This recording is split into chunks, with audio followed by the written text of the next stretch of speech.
welcome everybody. I am so appreciative that you all came in this weather. You know, it was going to be a nice spring day when we planned this a few months ago, but oh well, here we are. Thank you, thank you. Today's program is presented by the Neponset Valley Alzheimer's Association, and partnerships are regional coalitions made up of volunteers, health and human service professionals, family and friends of people dealing with Alzheimer's and related dementia. We work together to promote education and advocacy, and we're very happy to be here today to provide information. I'd just like you to thank our guests in the back.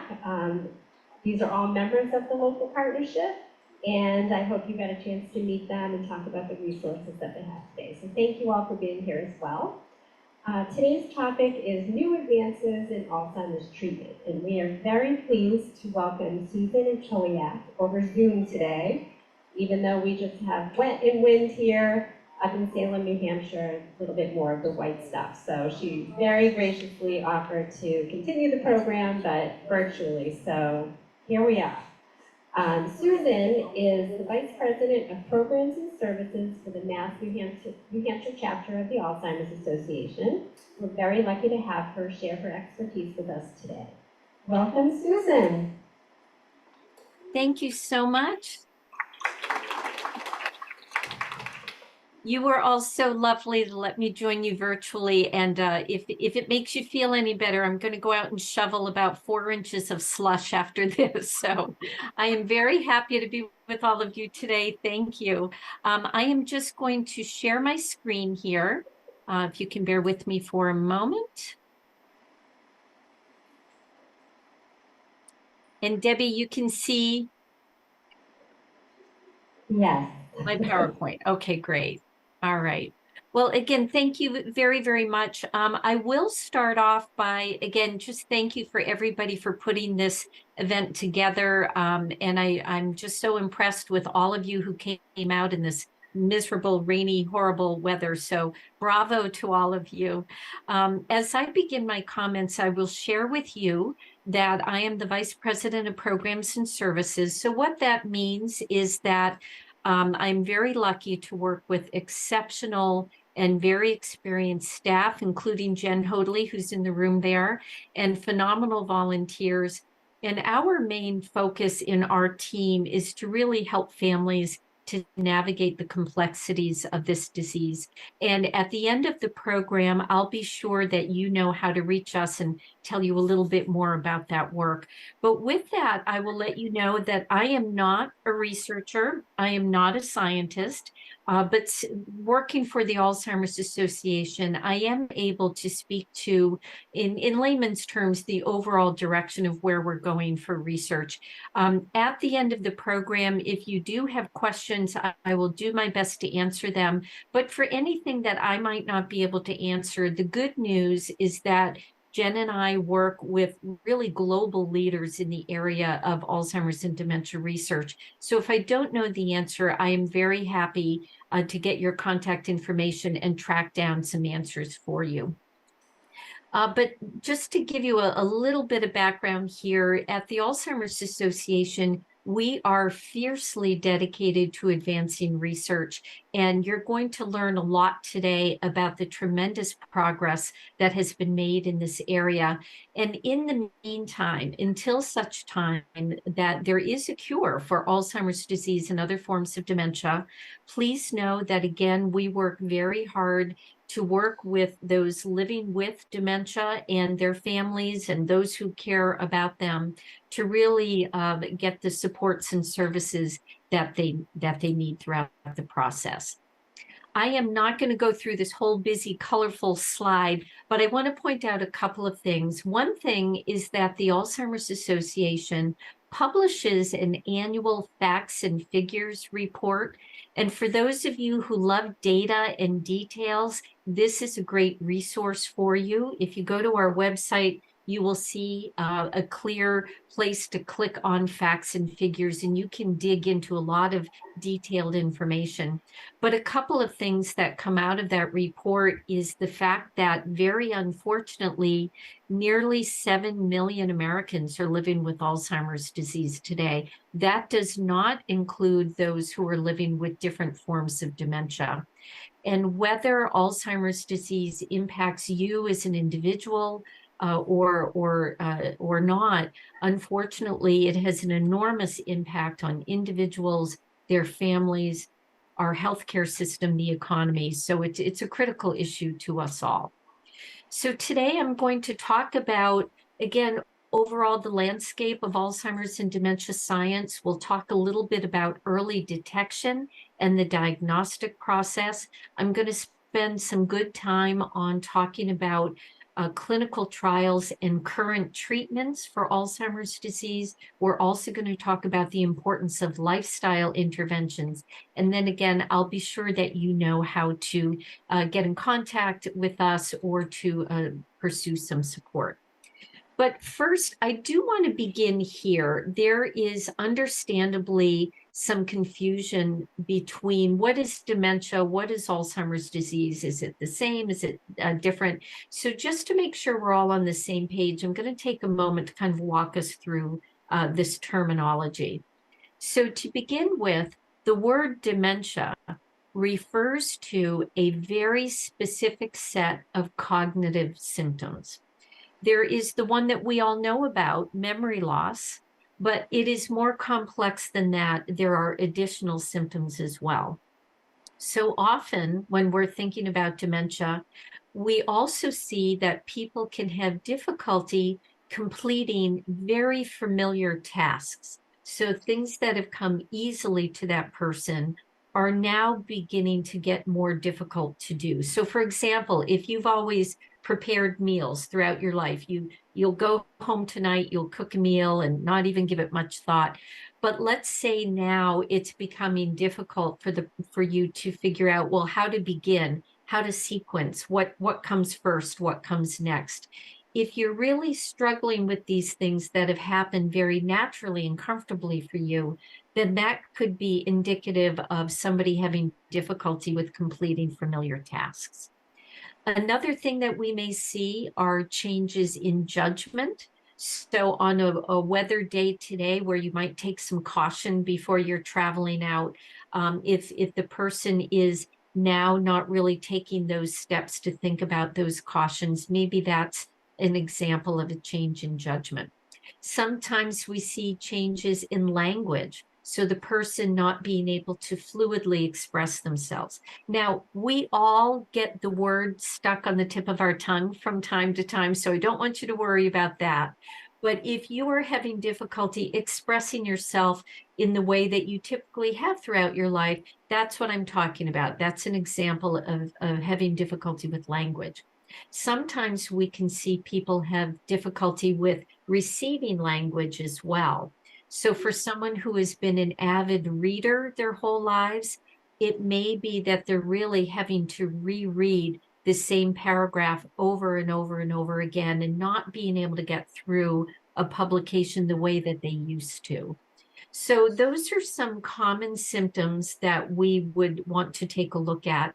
Now, additionally, for some people, we can see things such as sleep disturbances. We may see that a person is maybe more irritable than they typically have been, or they're having difficulty kind of resolving some irritation they might be experiencing. And in some cases, we can see things such as agitation. In some cases, we could see hallucinations, delusional thinking. So you're hearing that I'm talking about cognitive symptoms. But that final measuring stick is that the combination of cognitive symptoms are interrupting the person every day. It's really interfering with their daily life. So when we see that combination of cognitive symptoms happening every day, that is what we mean by dementia. So the question becomes, well, why is it happening? Well, one reason it could happen is the person may have a brain disease called Alzheimer's disease. So Alzheimer's disease is a biological cause of those dementia symptoms. Now, there are many diseases that could cause dementia symptoms. There really are over 100 different diseases, but really the big four are on the screen here. So Alzheimer's disease is the most commonly diagnosed brain disease that causes dementia symptoms. But sometimes we can see something called vascular disease. So that could be a series of small blood clots on the brain, or a series of small strokes that can cause those dementia symptoms. Lewy body disease is another brain disease that is a buildup of a certain kind of protein in the brain, and that can lead to dementia symptoms. And then there is something called frontal temporal dementia. There are many different individual types of frontal temporal dementia, but it refers to challenges that are happening in the frontal lobe. So these are all brain diseases that cause dementia symptoms. It is not completely uncommon for there to be a combination, what we would call mixed dementia. So someone might have Alzheimer's disease and vascular disease as an example. So hopefully that gives a little more clarity on what is Alzheimer's disease versus dementia. But now let's talk more specifically about Alzheimer's disease, and this is a continuum, and how does it begin? It used to be that we thought Alzheimer's disease developed when we saw somebody really having challenges with kind of their functioning. So, if they're having difficulty, again, with meal preparation, as I was talking about, we used to think that that was really the beginning. But research has helped us to understand that there is a biological change that happens long before the individual feels the symptoms themselves. We call that the asymptomatic phase. So there are biological changes that I'll describe in a moment that begin to occur long before the person themselves begins to think that maybe something isn't quite the same for them. The fascinating part about this, and the important part about this, is that those biological changes can begin to develop 10 to 20 years before the individual experiences those symptoms. And that is very important in terms of our treatment of the disease, which I'll touch on in a bit. But then as the person does begin to experience some cognitive symptoms, we call that mild cognitive impairment, or MCI. So this again is indicative that something's beginning to happen. The person is experiencing cognitive symptoms, but maybe it's not there every day. It's just beginning to pop up. Now, again, if this process is happening because of a brain disease, it will progress on to dementia that I described. So a number of different symptoms, and really bubbling up and interfering with the person every day. The dementia progression is continual. So it begins in that mild stage where the individual needs to really think about, how am I going to manage my symptoms every day? So maybe they're giving themselves more reminders to help them to perform their typical duties every day. But over time, it can progress on to the moderate stage where the individual needs a little bit more than just their managing the symptoms, and they may begin to need some help from family, or maybe they're starting to have services come into the home to help with meal preparation or house cleaning, or even a little bit with their personal care. And then over time, it does progress to be much more significant, and the individual does become reliant on others to really help them with their day-to-day management.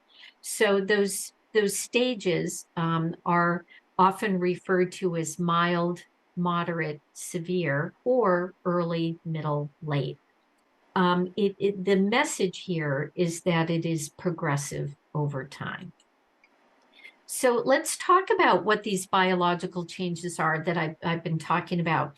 So we don't know everything, but we know there are certain hallmarks that that occur for someone living with Alzheimer's disease.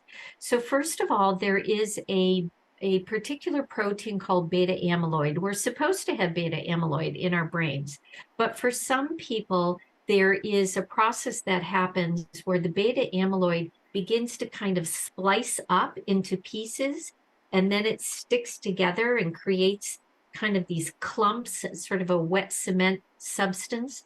We call that plaque.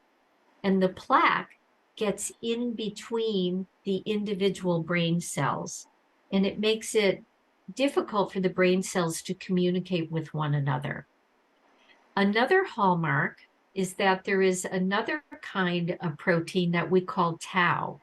And everyone has tau. The tau is responsible for helping nutrients to travel throughout the brain cells.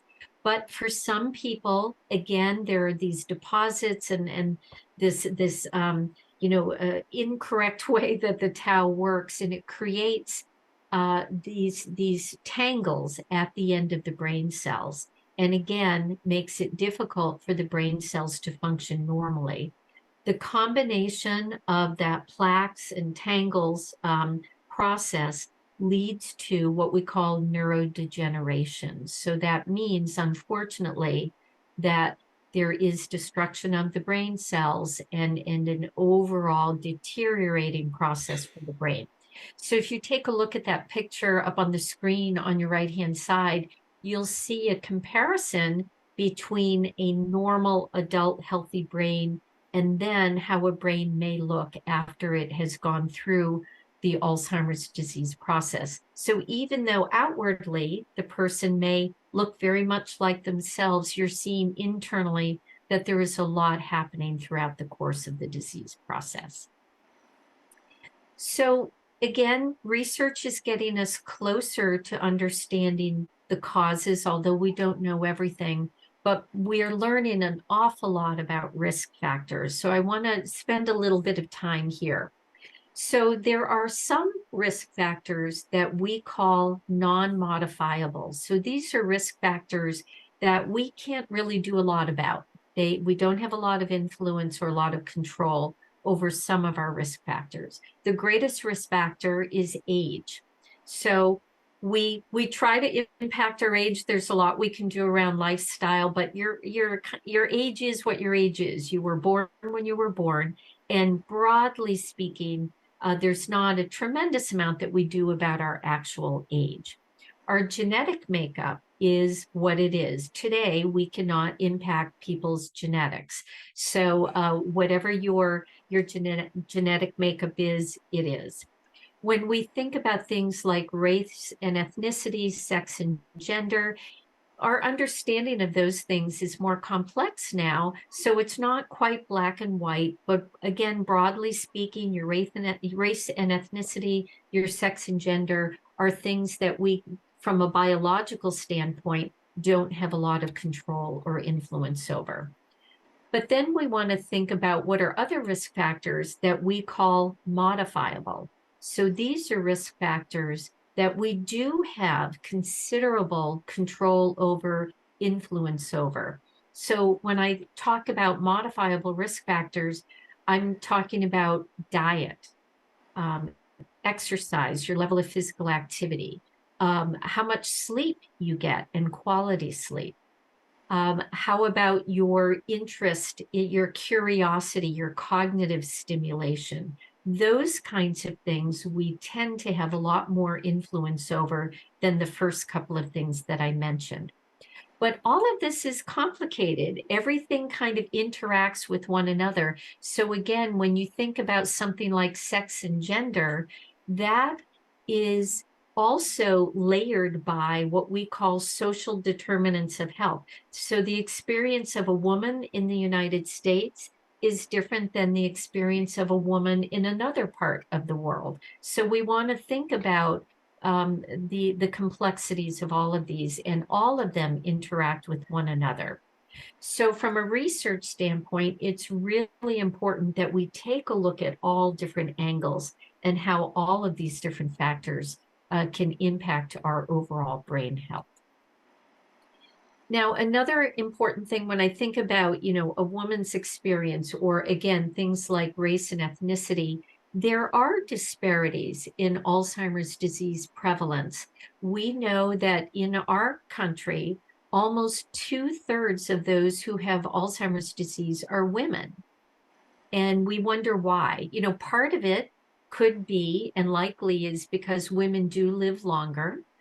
So that likely is part of it. But research is not satisfied that that's the complete answer. And there is a lot of work taking a look at, again, what is the genetic impact? Why is it that women are at greater risk? We also know that when we think about race and ethnicity, older Black Americans are 2 times as likely to develop Alzheimer's disease as compared to older white Americans. And we know that older Hispanic Americans are 1.5 times as likely as compared to older whites. And why is that? The more we understand all members of our population, the more we're able to have an influence over this disease process. And it's important to note that historically, the majority of people who participate in clinical trials tend to be white individuals, a very homogeneous group. So we need to have more diversity in our clinical research so that we can understand all of the complexities here altogether. So this is unquestionably an exciting time in research. So I'm going to transition here and talk a little bit more about what's happening. And I will let you know if you're not aware, and most of us aren't, but the Alzheimer's Association is the world's largest nonprofit funder of Alzheimer's and dementia research. So currently, we have invested over $400 million in over 1,100 projects in 56 countries across the globe. So my message by spewing those numbers to you is that research is a massive part of our mission. And here in Massachusetts, we are very fortunate that we have lots of clinical partners. So we're very lucky to live in this state. And you can see in Massachusetts, we have funded over $68 million in research over the years. We're also an advocacy organization. So we partner with individuals living with dementia and their families to make sure that we are speaking to our legislators and advocating for increased federal funding for research and for public policy change that can impact quality of life. I will share with you that since 2013, we have increased federal funding for Alzheimer's and dementia-specific research more than 7-fold. So it has been a tremendous amount of work, and we're starting to see the fruits of that labor currently. Okay, so now I'm going to talk a little bit about detection and diagnosis. And I do want to acknowledge that, of course, no one wants to receive a diagnosis of Alzheimer's disease or other form of dementia. But there are lots of important considerations to keep in mind when we're talking about early detection and diagnosis. And I will share with you that in our work every day, we work with people every day who are living with this disease process. And I will share with you, to the best that I can, that there is a deep level of frustration from those living with the disease process in terms of getting answers to their questions when they were beginning to experience symptoms. So they know that something isn't quite right. They're trying to figure out what's happening. And then it takes a degree of courage to go to your physician and share that I've got these changes happening with my cognitive abilities, and I need to understand what's happening. And unfortunately, many times they are not getting the direction and the help that they need. So overall, we just need to do a better job around the diagnostic support there.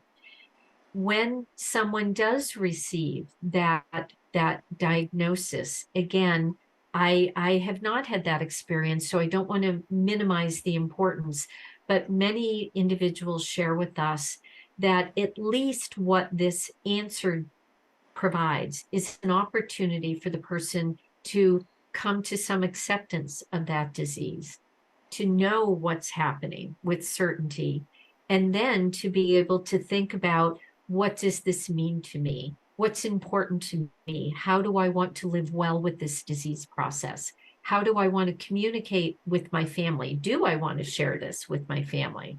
It enables them to think about, how do they want to speak with their employer if they're currently working. So individuals need to have that opportunity to understand what is happening, and then to think about, how do they want to direct their life at this point. It also provides an opportunity to open up the door to clinical trials, to treatments that are available to people in the early stages of the disease. So this is very complex, and it's a very difficult diagnosis, but it's a very important diagnosis, and we need to handle this with care and expertise as well. So in terms of getting a diagnosis, previously, the only way that we could diagnose individuals was through, a medical exam, sort of a physical workup, and then some cognitive testing, which is, paper and pencil kind of testing, and watch the person over time. But now we are seeing a transition to more accurate diagnosis and earlier diagnosis through the use of biomarkers. And it really is turning the corner for us to be able to do a much better job at helping people, again, get those answers earlier and open up the door to treatment and even clinical trial participation. So let's talk a little bit about biomarkers. What are biomarkers? Well, biomarkers are tools or technology that helps us detect changes and measure changes in our brains and in our bodies. And a lot of you are probably very familiar with biomarkers. So anybody here who may have heart disease, for example, you're accustomed to getting blood work, and the physician is taking a look at, how much cholesterol and what kind of cholesterol is appearing. If any of you have been dealing with cancer throughout your lives, you have had scans, different kinds of pictures and scans of your body or your brain. You've had blood work done. So you know that those tools are available to help us measure changes. So we need to have those tools available when we're talking about Alzheimer's disease and other forms of dementia as well. So imagine being able to go into your doctor's office and have something like a retinal scan to help us know what is your risk for Alzheimer's disease. We do not have that available today, but that is currently a level of research, and that may be available to us in the not too distant future. So in terms of the types of biomarkers that we're working with today, there is a PET imaging. So that is a very sensitive picture of the brain, if you will, that does measure some of the hallmarks of Alzheimer's disease. So a PET a scan can measure the beta amyloid, that plaque that I was talking about, and the tau tangles. PET imaging can detect and measure those two important hallmarks of Alzheimer's disease. So it is an important tool that's helping us with more accurate diagnosis. Now, the challenge with PET imaging is that we don't readily have PET scan imaging available in every part of the state, in every part of the country. It's not, these are expensive machines, and they're not in your average doctor's office. So it is important also that we are seeing improvement in biofluid markers as well. One example is what we call cerebrospinal fluid. So that's this fluid around your spine and your brain. You can call it CSF if you don't want to say cerebrospinal fluid.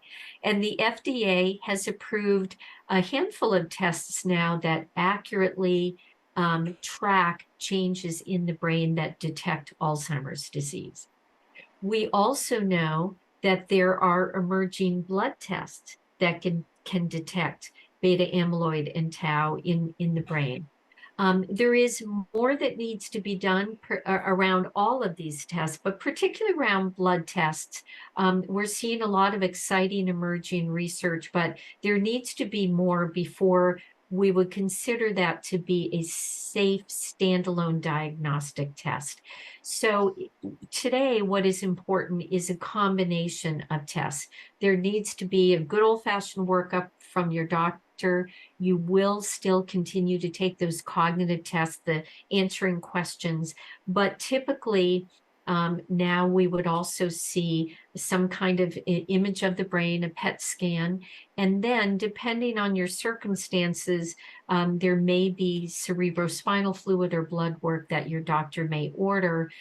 Certainly over time, we will see that become much more common. So I'm going to transition now to talk a little bit about risk reduction, and I'm going to spend some time talking about current treatments that are available. So bear with me. And by the way, I should have said at the end of the program, we will have time for questions that I'll do my best to answer for you. So this is a very important part of our talk here. Research is showing us that lifestyle interventions are a very, very important part of brain health. We know that taking care of ourselves is good for our bodies from the neck down, but increasing research is showing us that it is important from the neck up as well, to state that plainly. And the current research shows us that perhaps up to 40% of dementia cases may be prevented or delayed by targeting lifestyle interventions. So again, physical activity, your nutrition, your diet, and cognitive stimulation.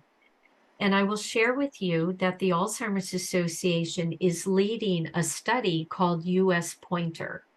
So US Pointer is a 2-year clinical trial taking a look at a combination of lifestyle interventions to see if it can prevent or delay the onset of cognitive challenges for people who are at risk. There have been over 2,000 people recruited, they have been randomly assigned to different arms of the study. One is called the self-guided arm. So for those in the self-guided arm, they receive all sorts of information about healthy lifestyles, again, physical activity, diet, managing your overall health, and your cognitive stimulation. And they attend meetings with one another and think about how do they want to take advantage of all of these incredible resources. They make their own goals and they live their lifestyle intervention. The other individuals are randomly assigned to the structured intervention. So again, they get all of this wonderful information about exercise, nutrition, cardiovascular health, and cognitive stimulation. But they have a very closely prescripted intervention where they need to do a certain level of exercise, a certain intensity, certain kinds of physical activity. They also follow a very specific kind of diet. And so for all of these interventions, they are hitting a very prescribed level. So at the end of the study, all of this data will be analyzed. Did it make a difference if someone made up their own goals or if they followed this very prescribed process? And what did we learn from all of these individual interventions? There's a tremendous amount of detail here. What is exciting about all of this is a couple of things. The study will come to a close in the spring of 2025. So about a year from now, this study will conclude. And within that year, we're going to learn a lot of data. And for many years to come, we will continue to analyze the data. We'll learn a lot. But what is also important is that this is part of a worldwide effort. There is a worldwide study called Worldwide Fingers. So our Pointer study is one of many studies happening all across the globe. So the amount of data that we will get from this process is absolutely massive. I think I am correct to say about 60 countries are involved in exploring this or actually delivering their study. Don't quote me, I might be wrong on that number, but it is a surprisingly high number of countries that are involved. So through this, you can hear that the Alzheimer's Association is well, I'll say it this way. It doesn't matter to us who cures this disease. We're interested in and invest in quality research, safe research, with the appropriate rigor, with support to those who can advance research and help us get to these answers. And you'll see that we fund through all phases of clinical research. Again, it's a very important part of our work. So I'm going to move on now, and I've just made a decision. I'm going to zip through this very busy slide and get to a little bit of an easier slide. So bear with me here. So I want to talk a little bit currently about treatments that are available today. So there are two categories of treatments that are available. The first category are medications that have been around for a long time, and those medications are designed to really help people manage their symptoms of Alzheimer's disease and other types of dementia. If any of you are living with dementia or care for someone, you may be familiar with some of these names. Aricept is one example of those medications. Namenda is another example. So these are medications that are designed to help people manage their symptoms. They, again, have been around for a long time, and the earlier they tend to be introduced, the better, but they are available throughout the progression of the disease process. And they are FDA approved.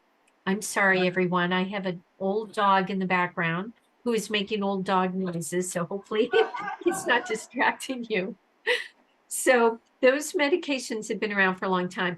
The limitation with those medications is one thing that they don't do is deal with the biology of the disease. So they can't slow it down. They can't reverse it. They just try to help with the symptoms, and they have been somewhat helpful.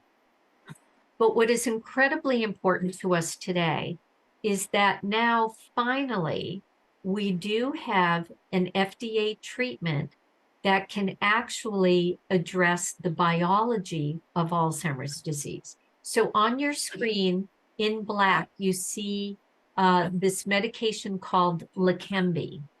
Leqembi was approved in 2023. It is a medication that is specifically approved for individuals specifically with Alzheimer's disease that have beta amyloid in their brain and have very mild symptoms. This treatment is an infusion therapy. So you would go to a clinic of some kind. As some people are familiar with chemotherapy, that's an infusion treatment, so an IV kind of a thing. So Leqembi is administered in the same way. You would have it as an infusion. It is delivered every 2 weeks, and it attaches to the plaque in the brain and flushes it out. The result of the flushing out of that plaque is that it slows the progression of the disease. This is not a cure. It does not reverse the disease from what we can see at this point in time. But for the first time in history, we can actually touch the biology. We can actually interrupt the process and slow the progression. Again, specifically for Alzheimer's disease, for people with very mild symptoms. So this is, from a research standpoint, an enormously important breakthrough. Next is another very similar medication called donanemab. That's the chemical name. It will have a different name if it's approved. It is right now in front of the FDA. The FDA will make a decision if they will approve donanemab. It works in a very similar way as Leqembi. It attaches to the beta amyloid at a different point of the plaque formation, but it works in a very similar way. This medication is administered once a month, so a little bit less invasive. And the clinical results look very, very promising. So we're waiting for the FDA's decision on that. What is incredibly important for these treatments is that at the same time that they are being rolled out and administered, researchers are taking a look at a different way to administer them. So we do have every reason to believe that we will go from infusion therapy to a simpler process of self-injected shots, such as an EpiPen for someone who has an allergy, where you can just give a shot under the surface of the skin. When we get to that point, it will be far more manageable and far more accessible and easier for everyone. So this is incredibly exciting. Again, this is not a cure, but for the first time, we're seeing this very significant change. What is also incredibly exciting is next in line are over 140 other unique treatments that are addressing other suspected causes of Alzheimer's disease and other brain diseases. So you've heard me talk a lot about Alzheimer's with these treatments, but we have other treatments in clinical trial that are taking a look at different forms of dementia and different causes of dementia. Science builds on science, and once we begin to see something happen, it tends to inform future opportunities. So we're beginning to see the snowball roll down the hill and get bigger. So it's an incredibly exciting time. So I'll start to wind down here to say that research is how we will cure Alzheimer's disease and other types of dementia. And I've talked a lot about the Alzheimer's Association funding research, that we advocate to the federal government to increase funding. So money, yes, is an absolutely very important part, but we also need people. We need people to participate in clinical trials. And you heard me mention earlier, it's so important that we have all walks of life represented in research. And if you would like to know yourself about clinical trials, we have a service that can help you with that. You've heard me talk a lot about research around medications, but there's also a lot of research that does not involve medication. US Pointer, that lifestyle intervention I talked with you about, no pharmacological, no medication, no drugs in that study. There are studies that take a look at stress and sleep and all different kinds of things. So if you would like to learn about opportunities, the Alzheimer's Association has a free matching service called Trial Match. You fill out a very simple online survey. It takes about a minute or two, and then you're notified about trials that you might have an interest in. Gives you a little bit of information, and then it gives you the contact information where you can learn more. So it's a very important opportunity that we have to participate in clinical trials ourselves. And then if you would like to learn more about research in general, I have a couple of key things for you. Our website at alz.org is just an amazing website. It is so rich in resource. As a matter of fact, there's so much there that you can get a little lost on our website. So if you're interested in research, I always recommend go to alz.org/research. That'll kind of cut to the chase a little bit. And then my other tip for you is, for whatever reason that you're on our website, if you ever get lost, if you go down to this last row here, call our 24/7 helpline. And I'm going to talk with you about that in a moment. But if you get stuck, call the helpline and they'll help you figure out where you want to go. So we are, again, a global leader in research. We will cure the disease through research. It is a matter of when and not if, but it is an incredibly important part of our mission. And our vision is a world without Alzheimer's and all other dementia. And I'm going to stop sharing, and just want to mention one other thing for you, and then I'll stop talking. But the helpline, that 800-272-3900 helpline, the helpline is answered 24 hours a day, 7 days a week with no exception. No matter when you call, it's us. It's the Alzheimer's Association. This is not an answering service. And I encourage you to call us for anything. One does not have to have a diagnosis about anything. Just call us if you have questions about brain health, Alzheimer's disease, any other form of dementia. We're here. We have a range of services. We have the opportunity to schedule a meeting with you either in one of our offices or Zoom like this or over the phone, where we can really build a plan for your family to help you kind of navigate this if this is impacting your lives. We have a range of education programs. You're attending one. We have many, many, many that cover a range of different topics. Some of our education programs are for people living with dementia. Some of our education programs are for caregivers. Some are for the general public. Some are for healthcare professionals. We also have support groups virtually and in local communities. We just have a wide range of services, and all of our services come at no cost to families. So again, if this is at all in your life, I want to warmly welcome you to go to our website or call our 24/7 helpline, and then we can help you get started. And based on what your interests are, figure out how you might want to take advantage of some of our services, including any questions that you have about research. You have been lovely to listen to me talk for a long time, but thank you so much for having me, everybody. I really, really appreciate it.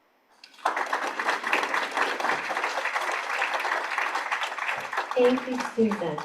I'm going to try to do questions. Can you hear me? I can, Debbie. Thank you. Okay, so I'll repeat any questions that people have.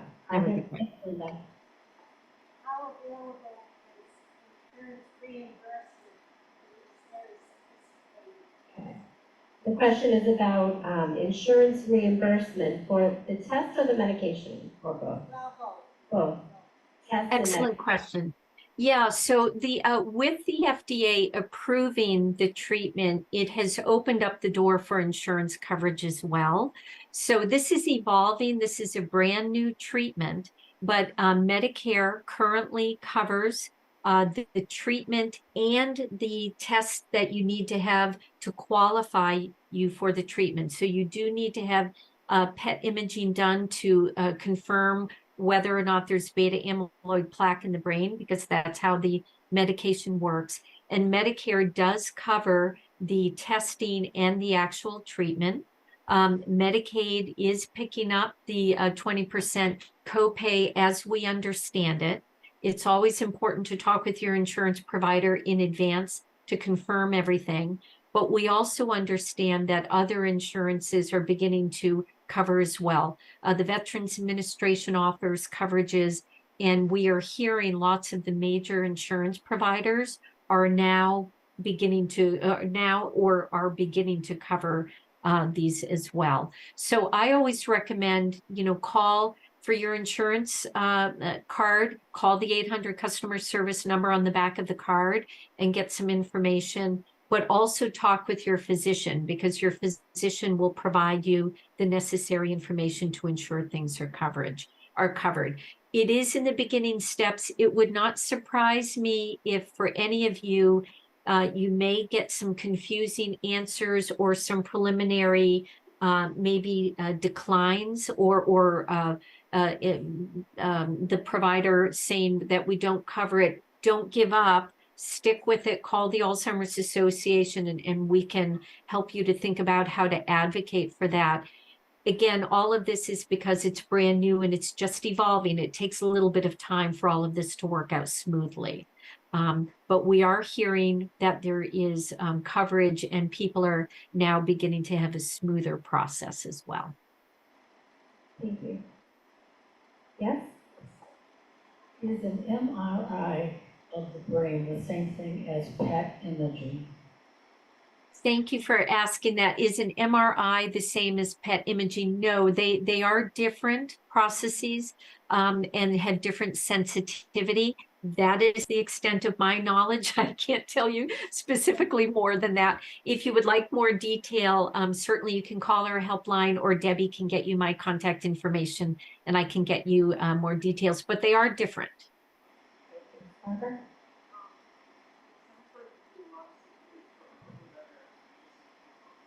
The question in the diagnosis, as well as the caregivers and all that, do you have support for financial, like estate planning, things as people progress through the disease? How do you prepare for that? Debbie, I'll need you to repeat that for me. Sure. The question was about financial supports, in specifically for estate planning. It's a disease that progresses.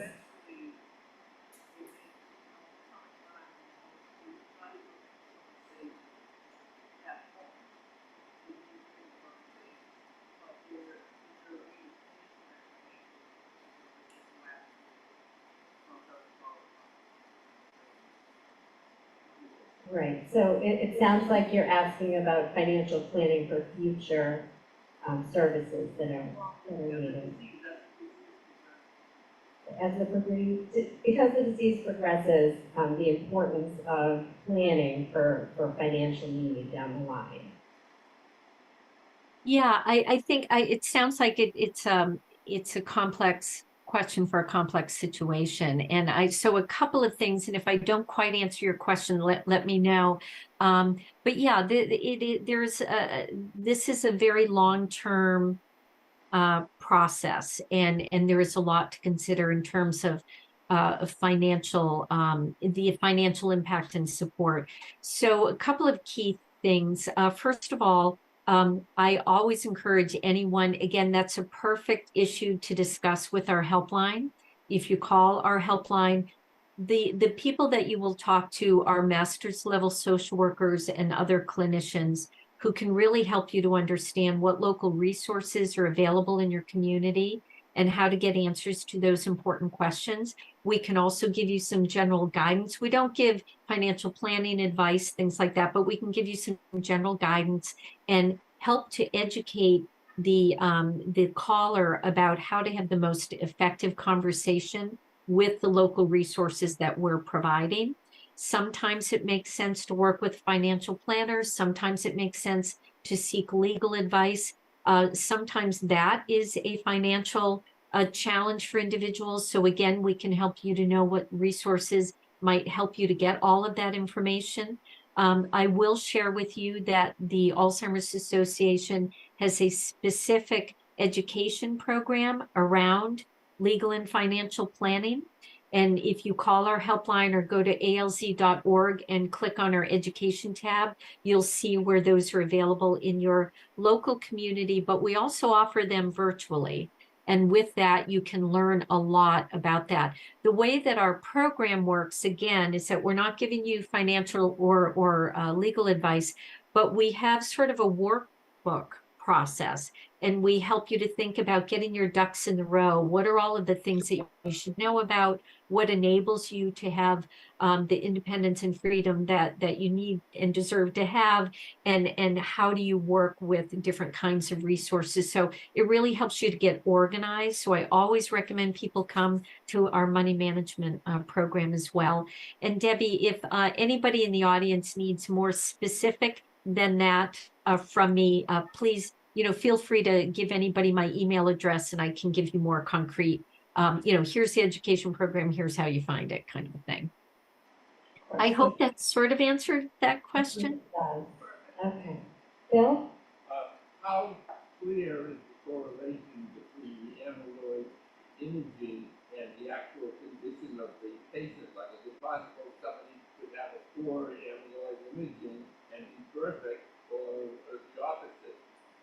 Okay, so I think Bill is asking between the correlation between the amyloid and plaque buildup and the disease. Can you ever have these buildups and not necessarily have the disease? What I'm trying to ask is how much of a signal is the amyloid imaging really? How much of a signal is the amyloid imaging?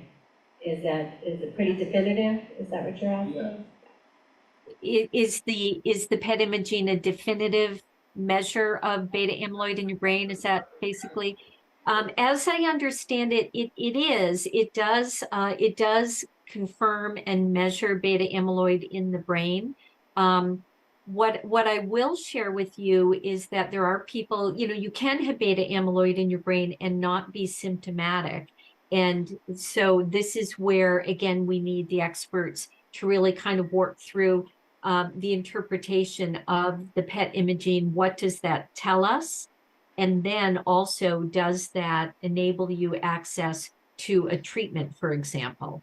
But there are lots of nuances there, and it is very important to work with your physician and possibly a specialist when you're interpreting those results.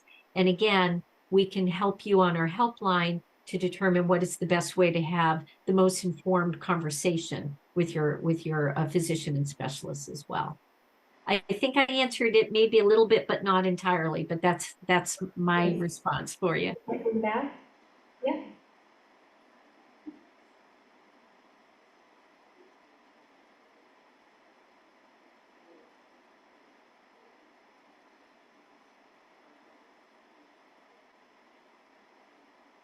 Yep. Mhm.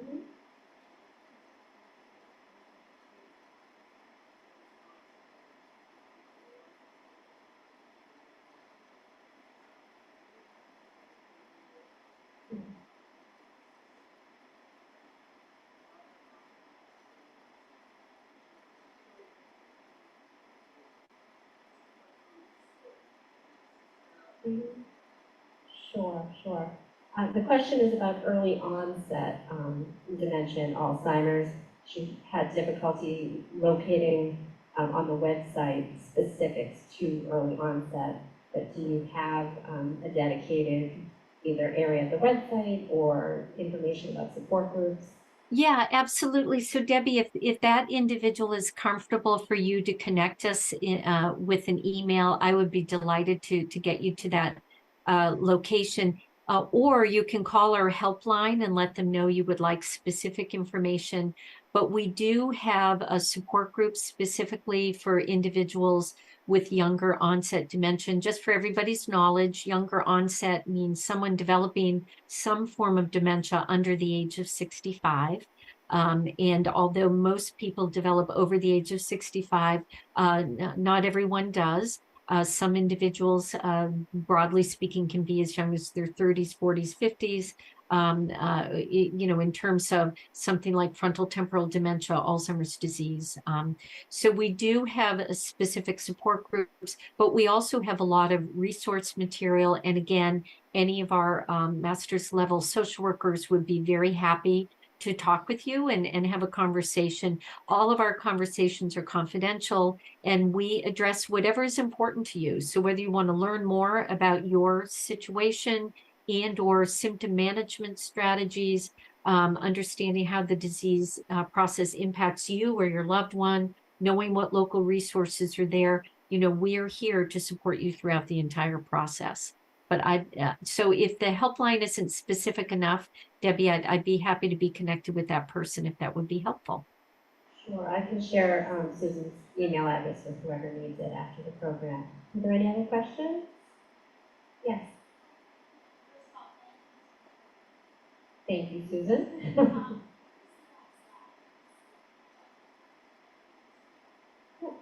Could you pop up the slide that you skipped about the medication treatments? Yeah, I can. And as a matter of fact, I'll briefly share it. It's just so busy, but there is good content in there. So I'm going to go back to that.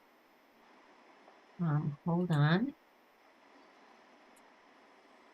And brace yourselves because I'm going to have to back up a few slides here. If you get dizzy, look away. Okay, this very busy slide. So this, first of all, explains that Alzheimer's disease was first observed in 1906. And it wasn't until 1996 that we had our first medication approved to treat the symptoms of Alzheimer's disease and other dementias. So that is Aricept. So this group of medications that you see here in I will say orange are the same category of medications. They're called cholinesterase inhibitors. So what it means is that they attach to a certain chemical messenger in the brain and helps or tries to help the brain cells communicate with one another a little bit longer. So all of these medications are similar. They're introduced at different times within dementia symptoms. They have slightly different side effects, so some may be more appropriate than others for an individual. And they do work slightly differently, but largely the same. So this group of cholinesterase exhibitors have been available to us for a long time, but we did not see anything since 2014 until recently. Then we have this next medication, which has been around for a long time, but for other processes. So Belsomra is a medication that has been around previously, but in 2020, it was approved for people with Alzheimer's disease in the treatment of insomnia. From there, we go on to this group, which is kind of the more exciting that I was telling you about, which includes Aduhelm and Leqembi. I'll go back to Aduhelm in a second for you, but Leqembi is now this infusion treatment that can slow the progression of Alzheimer's disease and the mild symptoms. And then this next medication is, again, a pre-existing therapeutic. It's called Rexulti, and it is now approved for people with Alzheimer's disease in the treatment of agitation. I will go back and talk about Aduhelm. Aduhelm was the first FDA-approved treatment that attaches and flushes out the beta amyloid and slows progression, but it is now off the market. And the reason for that is that the approval of that was done in an accelerated track. The FDA thought it was promising enough that they accelerated approval, but because they accelerated it, Medicare and Medicaid, the Centers for Medicare and Medicaid, did not approve coverage of it. And the results of Aduhelm were not globally widely accepted by some specialists. There was some skepticism about that accelerated approval. Then Leqembi was approved through traditional approval, widely accepted. It didn't have that controversy attached to it. Medicare, Medicaid, other insurances are covering it. So with that, Aduhelm kind of became, I will, broadly say, it's sort of obsolete. So with that, it just didn't make sense for that to continue. So that is now not being manufactured. And then this part of the slide just speaks to the different treatments at different phases of the disease. So these medications that have been around for a long time tend to be introduced when people develop dementia and throughout the different phases of dementia. I'm sorry, I'm pointing at my screen and not your screen. So these are approved at different phases of dementia. This treatment, the Belsomra for insomnia, again, tends to be introduced when people develop dementia in the mild and moderate stage. Leqembi here is introduced when people have mild cognitive impairment or early signs of dementia. And my screen is blocked. Rexulti is introduced a little bit later. So that's a bit more detailed for you in terms of the chronological advancement of those treatments. Thank you. I think we have time for maybe one more question, if there are any.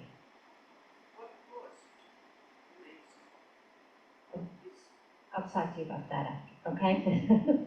All right.